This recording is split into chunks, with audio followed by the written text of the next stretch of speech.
chapter 9. John chapter 9, let's start reading in verse 1.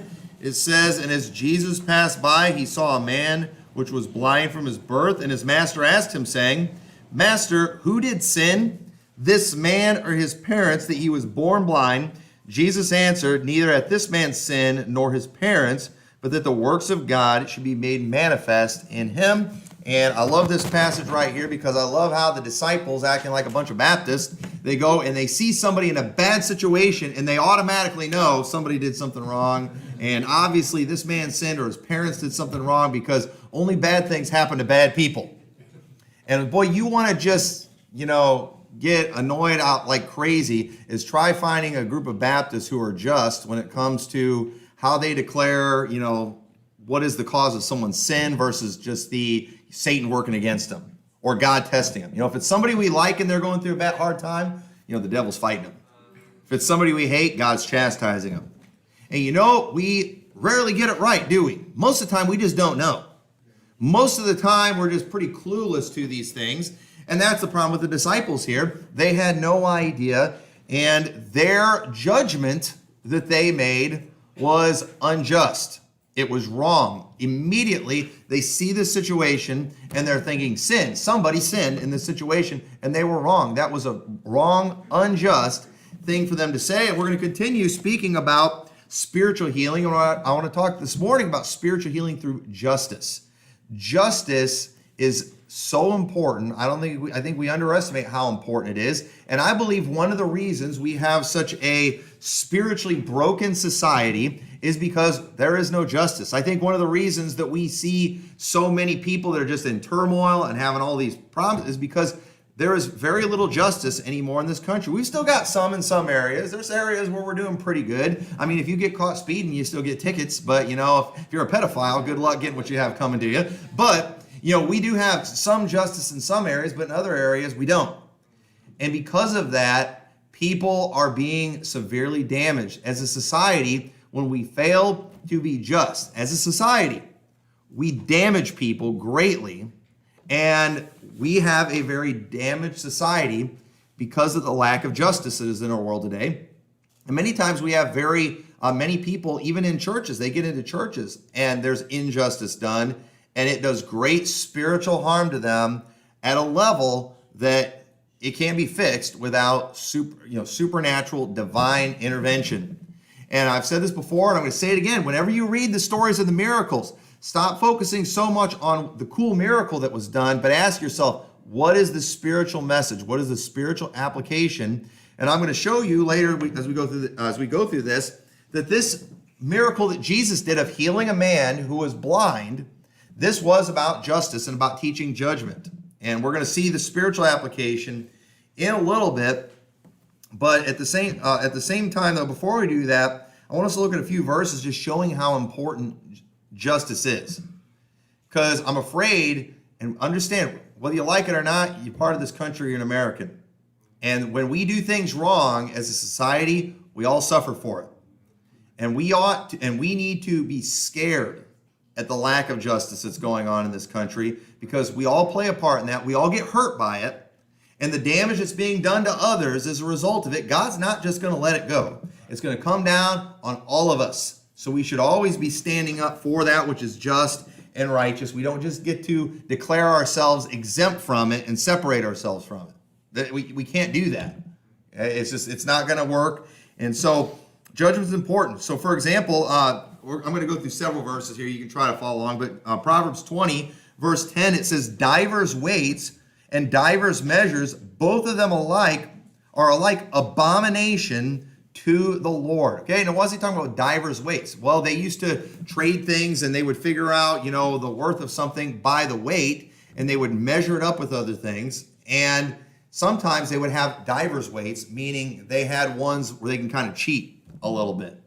If they were measuring different kinds of metals, they had a system back then that they used. I have no idea what it is, but there was expected to be something accurate there, okay? Today, the closest thing we probably have to that is like a currency exchange. Okay? Last time I went to a currency exchange, I had some money from Canada that had been given to me when I was in Canada, and so I went to a currency exchange, and I was amazed at how little American money I got back for that Canadian money.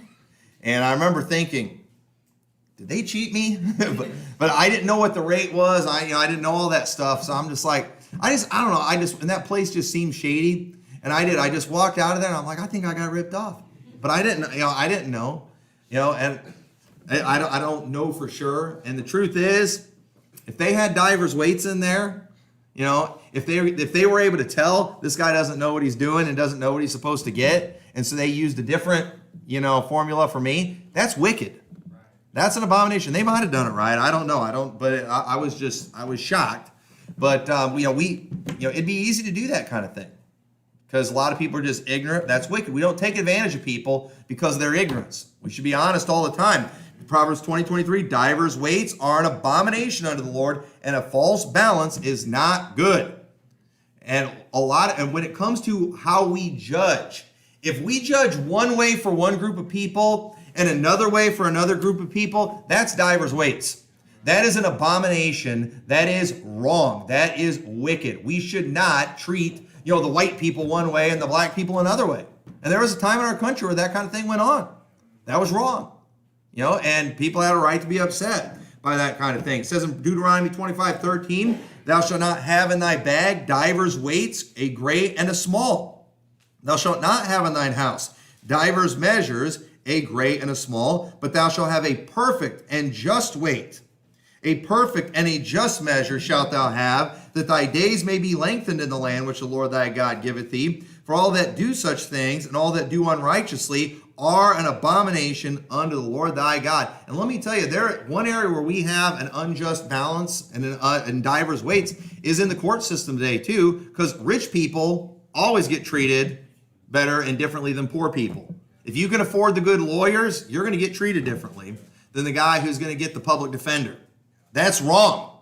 That is dead wrong. That is wicked. That's the country we live in. And we wonder why we're losing freedom. We're wondering why we're losing, what our founding fathers started more and more. You know why? Because we're not just, and our days are being shortened, and it's only a matter of time, and we're going to lose what we've had that's preserved us as long as we have been preserved. And pretty soon it's all going to go away. Proverbs 11:1, a false balance is abomination to the Lord, but a just weight is his delight.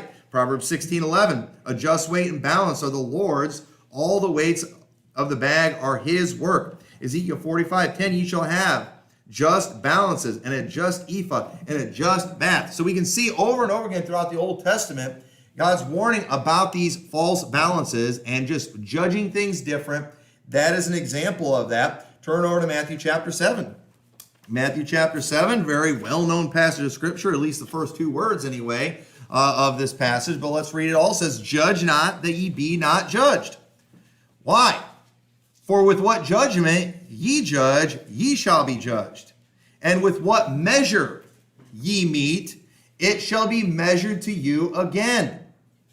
And why beholdest thou the mote that is in thy brother's eye, but considerest not the beam that is in thine own eye? Or how wilt thou say to thy brother, let me pull out the mote out of thine eye, and behold, a beam is in thine own eye? Thou hypocrite, first cast out the beam out of thine own eye, then shalt thou see clearly to cast out the mote out of thy brother's eye. So notice here, listen, everybody hates a hypocrite, and everybody hates a hypocritical judge. And when you have one measure, so example, I'm going and I'm just ripping on somebody, for something really petty and small, okay? And then I go and I'm doing something far worse, but yet I'm all over you. I'm using different measures, aren't I? I've got divers weights. I've got one person in the church that maybe they like a comment against me on Facebook, and I throw them out of the church for railing, but they're also poor and don't have any money. Then we got somebody that has money in the church, they flat out say something nasty against me, and I give them a pass. It's called divers weights. Hey, I've listened to preachers brag about their divers weights, Well, I treat my friends this way, but you're not my friend, you get treated another way. Well, you better be careful with that type of thing. You better be careful having divers weights. Those are an abomination. And if we're gonna, as a pastor, if I'm treating one group of the church one way and another group another way, that's wicked. I need to have a just balance. I can't have divers weights in my bag. That is an abomination, and everybody hates it. Something that's an abomination, that's something that, it disgusts us. It's something that's unnatural. It's just not right, and everybody knows, okay? It's in our nature to know that things should be fair. And sometimes things are, even if they're perceived as unfair, even if they're not, they make us go crazy. Like, for example, too, even little kids. If they see you let one of the siblings do something that you won't let them do, they freak out, don't they? Why do they get to do it? And a lot of times there's a reason. Maybe they're older or whatever, but if they see something that they perceive as an unbalanced or diverse weights, even as a little kid, they're disgusted by it, aren't they? You know why? Because everybody hates a hypocrite. And let me tell you something. In the IFB world, there's been, and I'm sure it's like this in every religion, but I'm from the IFB. It's all I really know. But one of the reasons we get a lot of grief is because there's diverse weights. That's why there's diverse weights. We have this rules for thee and not for me attitude. We've seen that a lot. Being unequal when it comes to who we reprobate or declare unsaved and things like that. Being a respecter of persons and calling it loyalty. That's diverse weights, and we wonder why we get criticized. We wonder why everybody spazzes out and throws a big fit about every little thing we do. You know why? Because everyone hates a hypocrite. Everyone hates a cheat. Everyone hates a thief. Somebody who has diverse weights, that type of thing is an abomination. Proverbs 29:27 says, an unjust man is an abomination to the just, and he that is upright in the way is abomination to the wicked. So, and here's the reason too why the IFB, I think, gets more scrutiny than other people, because when it comes to condemning sin and being against stuff, we tend to be the most extreme, don't we? We tend to be the loudest about how wicked everyone is and about how bad everything else is. And there's other people out there that think things are bad too, but they're not out there running their mouth about it. And so when we get up and we're like, these people are scumbags, they just need to drop dead, I hope they die, people are going to hold us to a higher standard than the person who hates it just as much, but maybe they just don't use the same language that we do. And so whenever people hear me, if they hear me get up and just pronounce all this horrible judgment on somebody that doesn't do something that I don't like, or that does something I don't like, then everybody's going to use that same measure with me. And I don't know if I want people using that kind of measure with me, but that's what everybody's going to do. You know why? Because you shouldn't judge someone in a way that you don't want to be judged. Because if you do, you're a hypocrite. Everybody hates a hypocrite. It is naturally repulsive.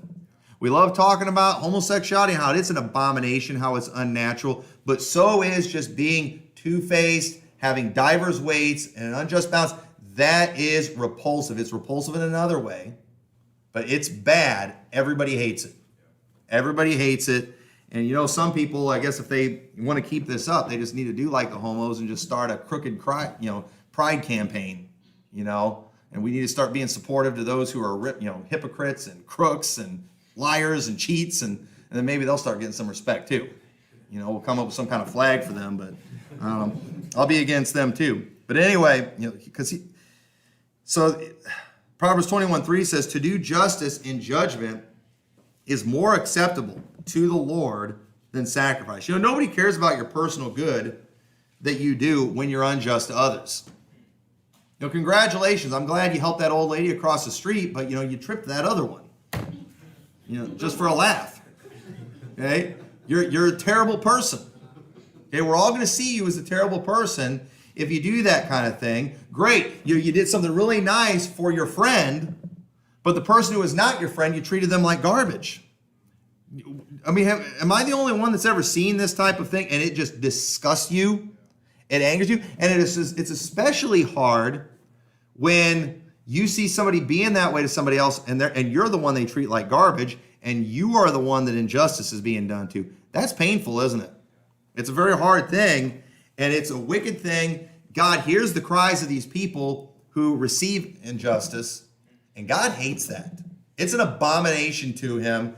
And so it's important that we understand the importance of justice, because I'm afraid as Americans today, we've just kind of forgotten about it. We've just gotten used to the fact that people are crooked, that things are bad, and that you're just probably not going to get justice most of the time. And I think that's sad. But turn over to Luke chapter 18, because injustice done to individuals, it is spiritually devastating for these people.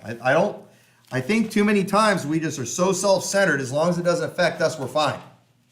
But we need to realize things affect other people in a big way. And Jesus is speaking a parable unto them. It says, he spake this parable unto them to this end, that men ought always to pray and not to faint, saying, there was in a city a judge which feared not God, neither regarded man, and there was a widow in that city.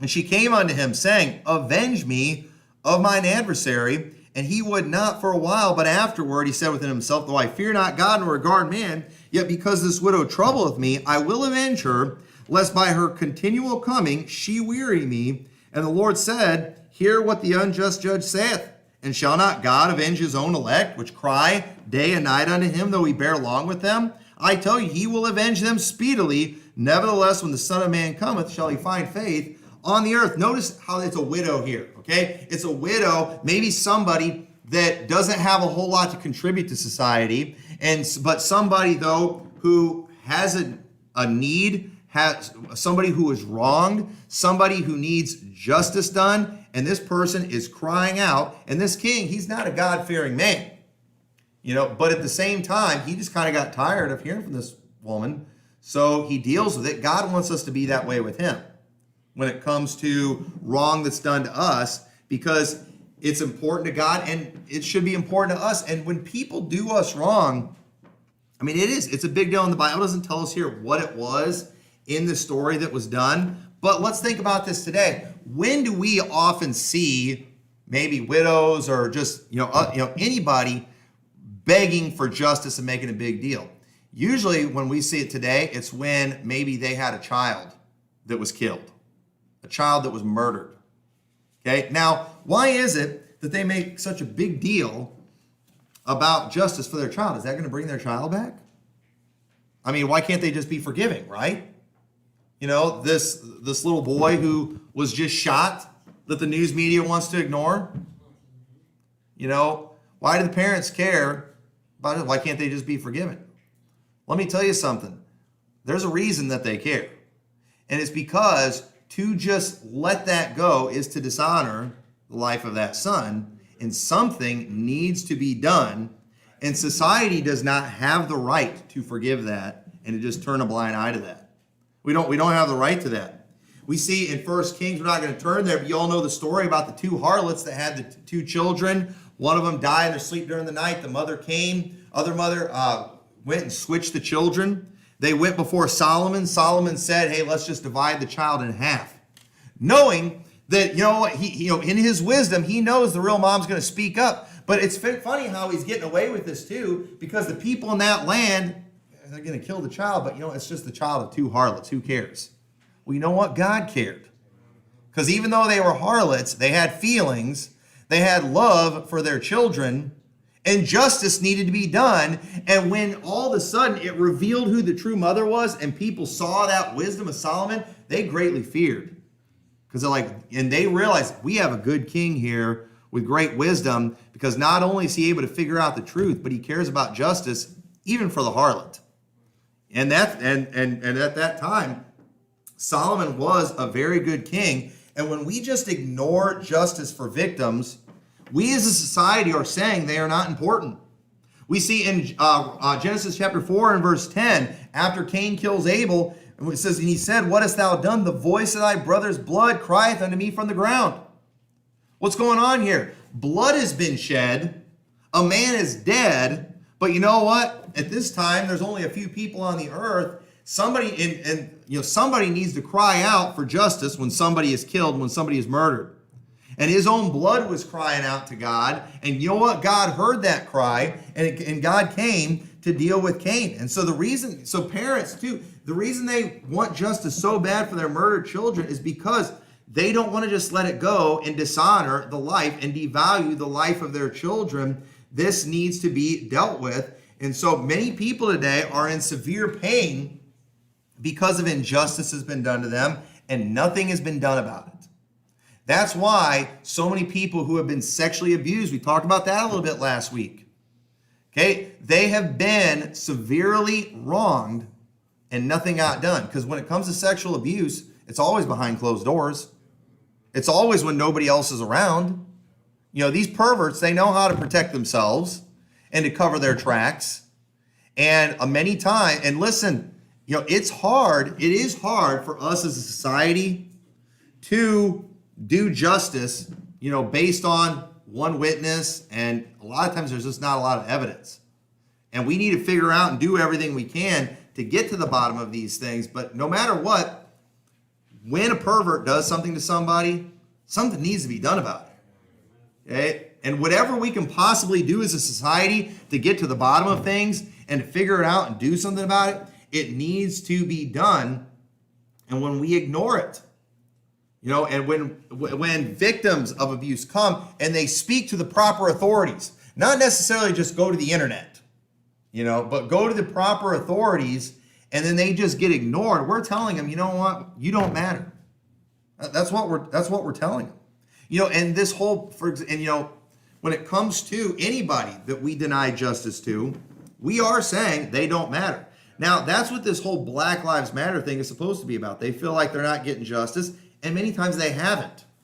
And so they've taken that Black Lives Matter thing, which it's true, Black lives do matter, but unfortunately, they've allowed an organization run that movement that's just full of nut job, left-wing perverts, and they've taken away from the real message of it. They've hijacked that message to the point that it's like, decent, just people don't want to say Black Lives Matter. But I will say the lives of black people do matter. I don't want to say black, just because I don't want to be associated with that wickedness. But there are people in the black community who have been wrong, who have been treated unjustly, and they feel like they don't matter. And I wish those people would stand against the Black Lives Matter crowd, and condemn them for hijacking that phrase and, allowing it to just promote every bit of left-wing garbage that's out there. But I understand. I understand why people who have been wronged, why they throw a big fit, why they're upset. They care. The lives of their children matter to them, and they want justice. And so we need to understand there are some things our government has no right to forgive. We have no right to forgive child molesters. We have no right to forgive murderers. And we have no right to do that. When we do, we're saying those people don't matter. They did major spiritual damage, and we just ignore it. These people need to be dealt with, and they need to be dealt with severely, so the victims that are still alive, or even the families of victims who are dead, can at least know that justice has been done, and then they can heal. But when we don't have justice, then they don't have any way to heal. And so many people today are still suffering because they have been severely wronged, and nothing has been done about it. Society. So this is hard for people to accept, and this is why, too, one of the things that often gets criticized, and I know, sometimes it's just not legit, but, if you ever wonder why is it that women always come forward against their abusers when they're running for office? Okay. Now, a lot of times it looks like they're just looking for fame, media attention, things like that, but I do believe one of the reasons many people finally come forward when people are running for office is because when let's say I did something horrible to you. I did something just really bad and it really hurt you and just nothing was able to be done. I mean, those are hard for people to deal with. But then let's say some years down the road, you've tried to move on, but then you still have the scars of that. You've never been healed because there's never been any justice. And then you see me being honored and promoted and lifted up. You know how hard that's got to be for some of these women, that have been groped by Joe Biden, to see him, get the Democratic nomination for the presidency, or, the women that Donald Trump has messed with. To see these guys getting elevated to the highest office in the land when they know these guys should be behind bars. You know how bad that's got to hurt? I think that's why a lot of them come forward then. Some of them are gold diggers, some of them are looking for media attention, some are probably even getting paid, but I do think there's a reason for that. That's why too, a lot of preachers in the ministry, that have been accused of these things.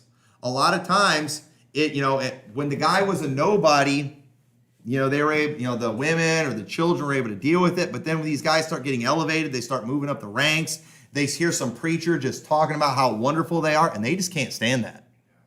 And it drives them crazy to hear a man that they know is a pervert, one who has abused them, one who damaged them, to hear him elevated. Well, you better believe that's going to make these women mad. And they should speak up. And I wish everyone would speak up right away. But sometimes they do. They get scared. They don't know what to do. They don't know where to turn. It's tough. But I just say all that to say that when injustice is done, we need to understand how damaging it is to people. And there's a lot of people out there, they are all messed up because they have been wronged greatly, and it has hurt them, and they might be behaving in ways that they shouldn't, but it's because they're damaged. They need Jesus Christ, and we often don't realize just how bad, how deep hurt goes sometimes. And we could talk about a lot of different ways too. Church splits is another area. Okay, I've been a part of a church split before, and let me tell you something. Nothing that I've experienced in the ministry world does more damage to people spiritually than a church split. It's ugly, and let me tell you, it often takes years for people to get over. I thank God, in the 9 years we've been here, we've been blessed and haven't had any church splits. But when those things happen, it can get ugly, and the damage can be severe. And it's hard. It's hard to get over that stuff. People really struggle with it. It's real easy for us if we see another church struggling to just say, you know what, y'all just need to be forgiving. But it's hard when you see the person who did the damage seemingly getting off scot-free many times. Or if you see the person that was done wrong being elevated, lifted up, praised, that kind of thing is hard. When you know the truth, that is a very difficult thing for people to deal with. And, we need to be a little understanding with that type of thing. We need to understand there's people out there, maybe they didn't wrong us so much, but they wronged other people, maybe people that we're friends with, people we care about. And so while maybe we're not directly involved, while we don't want, we don't want to get involved, at the same time too, we don't just have the right to say, you know what, I forgive him, I'm going to let it go. We don't have the right to do that.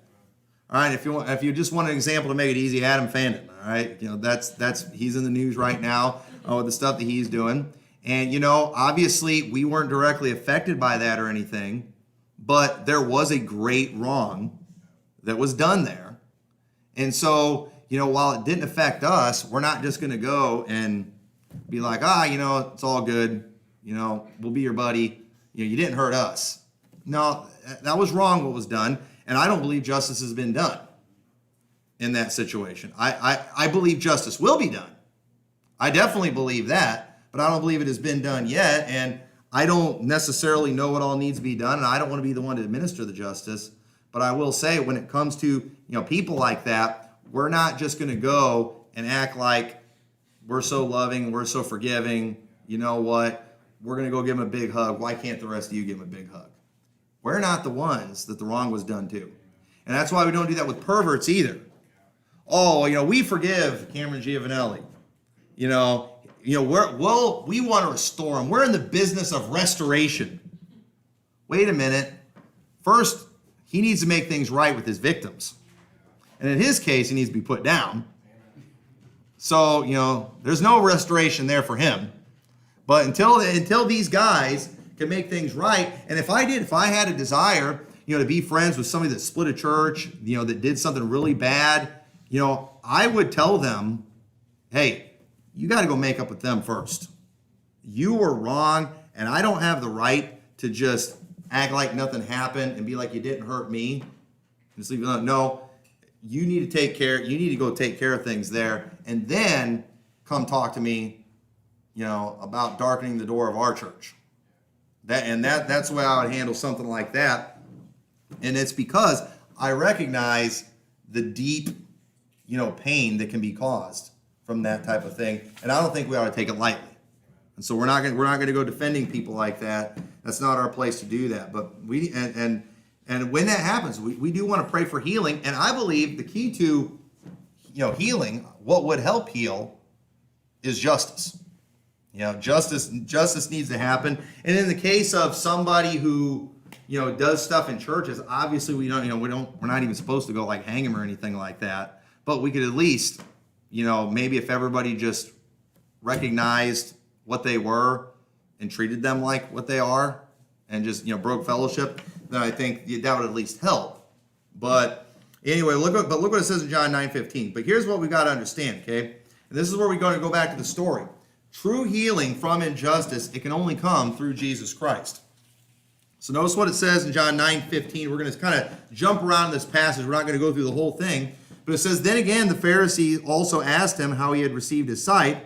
And he said unto them, he put clay upon mine eyes, and I washed, and do see. Therefore said some of the Pharisees, this man is not of God, because he keepeth not the Sabbath day. Others said, how can a man that is a sinner do such miracles? And there was division among them. Notice these Pharisees, who were hypocrites, couldn't figure out how a guy, who was a sinner would be able to do miracles. Well, here's your first problem. You're wrong. You're wrong on your judgment of that man. How could something good happen to somebody like this? How could somebody that we don't think is good do something great like this? These guys are misjudging the situation bad. They practically got this guy on trial for getting his sight back. That's pretty much what's going on here. Verse 24, then again called they the man that was blind and said unto him, give God the praise. We know that this man is a sinner. He answered and said, whether he be a sinner or no, I know not. One thing I know, where I was blind, now I see. Then said they unto him again, what did he to thee? How opened he thine eyes? Jump down to verse 30. The man answered and said to them, why, herein is a marvelous thing, that ye know not from whence he is, and yet he hath opened mine eyes. Now we know that God heareth not sinners, but if any man be a worshiper of God, and doeth his will, him he heareth. Since the world began, was it not heard that any man opened the eyes of one that was born blind? If this man were not of God, he could do nothing. They answered and said unto him, thou wast altogether born in sins, and dost thou teach us? And they cast him out. And Jesus heard that they cast him out. And when they had found him, he said to him, dost thou believe on the Son of God? So notice how these guys, not only did they completely misjudge the situation, but then they did this man an injustice, and they cast him out just for getting up and telling a truth that they didn't like. Okay? And then Jesus asked him if he believed in the Son of God. And he answered and said, who is he, Lord, that I might believe on him? And Jesus said unto him, thou hast both seen him, and it is he that talketh with thee. And he said, Lord, I believe. And he worshipped him. And Jesus said, look at this, for judgment I am come into this world, that they which see not might see, and that they which see might be made blind. And some of the Pharisees which were with him heard these words, and said unto him, are we blind also? Jesus said unto them, if ye were blind, ye should have no sin. But now ye say, we see, therefore your sin remaineth. So notice in this story here how Jesus, after he heals this man that was born blind, he said, I came into this world for judgment. I came into this world for judgment. He said, I'm going to make those who can't see where they're able to see. Now, what does he mean by that? Now, obviously, there's a spiritual message there, but in this story, what do we have going on here? Everyone is misreading this situation, aren't they? The disciples got it wrong. The Pharisees got it wrong. I mean, they're practically having a trial with this guy. Nobody knows what's going on. But you know what? Jesus came to just kind of clear everything up and help everyone to see. And he said that those who are able to see, I'm going to make them blind. Okay? And it's very clear what he meant by that. If you don't think you have sin, I'm going to blind you. You're not going to know what's going on. You're not going to be able to see things clearly. And you see, everybody we naturally have a strong desire for justice to be done. But you know what? A truly just person, though, must also accept the consequences of their sin. Okay, y'all understand that? Now, we like talking about justice when we're talking about other people. We're talking about O.J. Simpson. If we're talking about, Epstein's already dead, or whoever the pervert is, whatever. J.B. Pritzker, hoping he'll go to prison one of these days. We all are like that. But a truly just person, though, if I can actually see things clearly, okay, if the blinders have been removed from my eyes, and all of a sudden now I'm able to look at all the situations and I can judge things righteously, you know what I'm going to do? I'm also going to be able to see my situation, and I'm going to be able to judge righteously. And you know what I'm going to see in my own life? Condemnation. I deserve hell. I deserve to be in hell with my back broke. I'm going to realize, man, I'm in trouble. You see, this is the problem that people have in the religious world today. The people who think they're going to work their way to heaven, they're looking at themselves sitting in a church pew and they're thinking, I go to church, I put my money in the offering, I do this, I do that, I'm going to heaven. You know, they're as blind as a bat.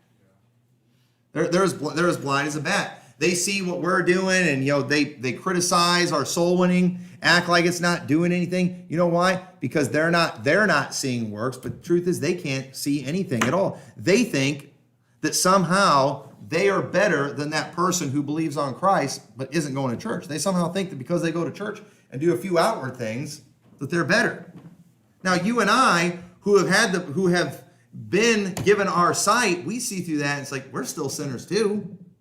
We still don't deserve to go. Today, we're in church. Some of us were going to go out soul winning this afternoon, and we still don't deserve to go to heaven.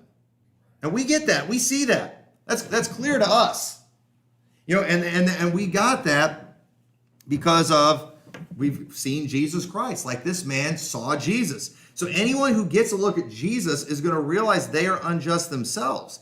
And so, yes, if you're a victim of some kind of terrible thing, you were done wrong. They should get justice. But you know what? You wronged others yourself too. And people need justice against the things that you've done too. That's what should happen.